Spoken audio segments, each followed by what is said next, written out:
I want to speak to you about a lesson I learned and continue to learn about my understanding in the need of finding the time, the effects doing this has had on me, and the impact on the important relationships that this has had in my journey.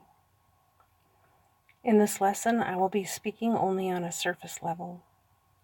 The deeper meaning and learning is something I will discuss at a later time. As a disclaimer, before I get started, I want to note that the people directly involved in my lessons and are still living have consented to being included in my work. Anyone whose consent was not given will have their name changed or omitted out of respect for that person's wishes. Also, I have forgiveness for any person or persons who may have transgressed against me.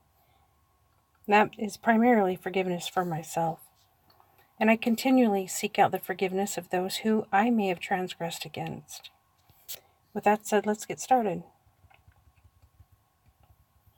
This is a topic that I thought would be easy. However, as I ponder this, I find that this may in fact be one of the most complicated. Why is that? Perhaps it's that time is complicated. Even at the first thought of it, there's a past, present, and future, right? Or is there only now? Or does time even exist? I find all those conversations interesting topics, but none of them are quite in the ballpark of my lesson today, so perhaps I should redefine or rename time for the purpose of this lesson. I guess for the purpose of this lesson, I can say the importance of finding the moment and knowing the importance of the moment in the moment before it passes, because it will pass. Unfortunately, in my life, there have been many times I only identified that moment after it had already passed. I realize this is an elusive statement. Perhaps it's because I'm scrambling in my mind to try to figure out how to say or what I need to say without sounding like a crazy person. When in fact, at every angle I come up with this, sounding like a crazy person cannot be avoided. If I want to get this lesson out to you, I just had an off-topic thought. This is a spiritual message. And why is it that when a person is trying to deliver a message of the Spirit, we worry about sounding crazy? Tell me, does the following sound familiar? How can I tell you of the heavenly things when I speak of earthly things you believe me not? Suddenly, my understanding returns of why I'm typing this message for you, along with my point.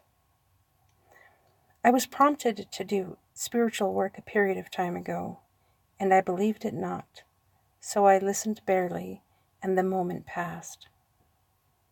I did not see it in the time it was there in front of me, but luckily I've been given another chance with an understanding that I have a choice to see this work as important. The most important.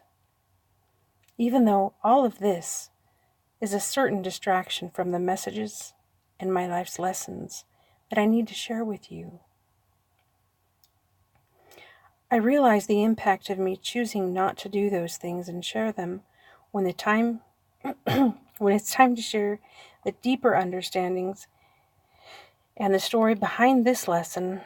I will discuss how I missed the understanding of who the man is or was in the front row until the moment had passed. I'm just waiting for further confirmation, and that's because I'm still not sure I was supposed to know then, or is all that matters that I know now. And how in the hell was that kind of synchronicity even possible? Why is this an important lesson? Why do we need to learn and see and evaluate the dark truths that exist inside of ourselves? Because before you can identify truth, lies, sabotage, love anywhere outside of yourself, you must first identify the truth, the lies, the sabotage, and love that exists within you.